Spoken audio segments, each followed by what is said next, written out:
নমস্কার বন্ধুরা, শান্তির রান্নাঘরে সবাইকে স্বাগত। আজকে চলে এসেছি একটি সুস্বাদু ডেজার্ট রেসিপি নিয়ে, যা তৈরি হবে খুবই সহজে বাড়িতে থাকা উপকরণ দিয়ে। চলুন তাহলে দেখে নেই আজকে এই ডেজার্ট বানানোর জন্য কী কী লাগছে। প্রথমে আমার লাগবে পনির এবং পেস্তা, সঙ্গে চিনিও নিয়েছি।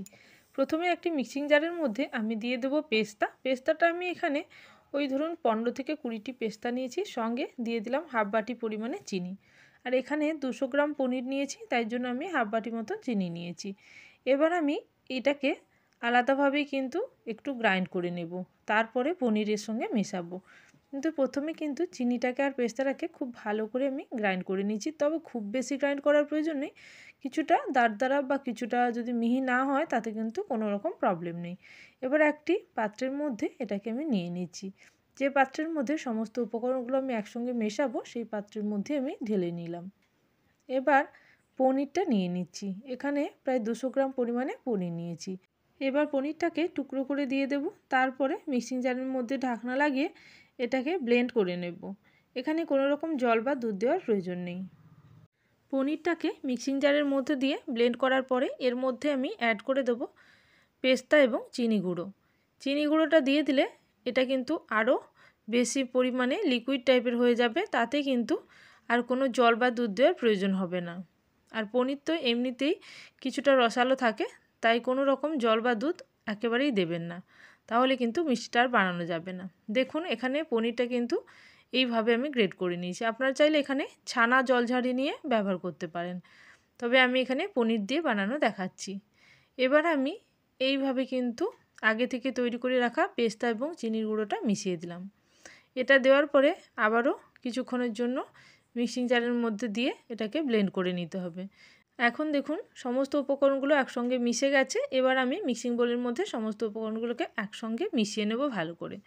যখনই মেশাতে থাকবেন তখনই দেখবেন চিনি থেকে জল ছাড়তে শুরু করবে এবং মিশ্রণটা লিকুইড হতে শুরু করবে।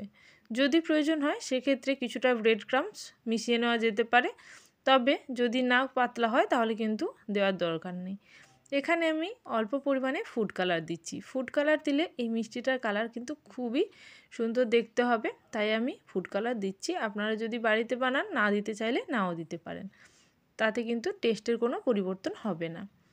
এখন আমি ফুড কালারের সঙ্গে সমস্ত উপকরণগুলোকে ভালো করে মিশিয়ে নিচ্ছি। এইভাবে হাতের সাহায্যে ভালো করে মিশিয়ে ফুড কালারটাকে আমি খুব ভালো করে মিশিয়ে দিলাম।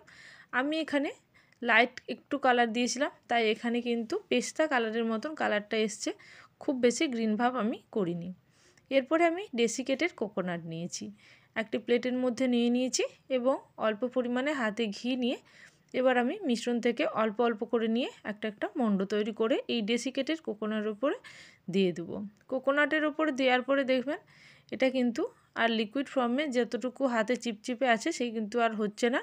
তারপরে কিন্তু বাইরে একটা কোটিং খুব সুন্দরভাবে রেডি হয়ে যাবে। এইভাবে আমি হাতের সাহায্যে দেখুন মণ্ড পাকিয়ে নিচ্ছি। ঘি লাগিয়ে রাখার জন্য হাতে কিন্তু লেগে যাচ্ছে না, অবশ্যই হাতে একটু ঘি লাগিয়ে নেবেন। এখন আমি খুব ভালো করে এটাকে মিশিয়ে নিয়ে এইভাবে এক একটা লাড্ডু বানিয়ে নিচ্ছি এবং কোকোনাটের উপর রেখে দিচ্ছি। প্রত্যেকটা একইভাবে বানিয়ে নেব। আপনারা যেরকম সাইজের খেতে চাইবেন সেই সাইজ অনুযায়ী কিন্তু বানিয়ে নিতে পারেন। এইভাবে এক এক করে বানিয়ে নিয়ে আমি এইভাবে রেখে দেবো প্লেটটার মধ্যে। যতগুলো একসঙ্গে বানাতে পারবেন ততগুলো বানিয়ে নিয়ে বা প্লেটের মধ্যে যতগুলো ধরবে ততগুলো কিন্তু আমি একবারে বানিয়ে নিচ্ছি। এইভাবে প্রত্যেকটা বানিয়ে নেওয়ার পরে এর মধ্যে কোটিং করে নেব কোকোনাটের। আপনারা আপনাদের প্রয়োজন মতন মিষ্টি বানানোর জন্য কিন্তু পনিরের পরিমাপ এখানে বাড়া এবং কমা করতে পারেন, তবে যে পরিমাণ পনির নিয়েছিলাম আমি সেই দিয়ে কিন্তু 10 থেকে 15টি মিষ্টি রেডি হয়ে যাবে অনায়াসে। এইভাবে বাড়িতে বানিয়ে যে কোনো অনুষ্ঠানে কিন্তু সবাইকে তাক লাগিয়ে দিতে পারেন এবং খুব সুন্দর টেস্টি মিষ্টি সবাইকে খাওয়াতে পারেন। এইভাবে দেখুন আমি নারকেলের কোটিংটা করে নিচ্ছি। হাতের সাহায্যে এইভাবে হালকা প্রেস করে করে রাউন্ড করে যেভাবে লাড্ডু বানায় নারকেলের লাড্ডু সেইভাবেই কিন্তু বানিয়ে নিচ্ছি।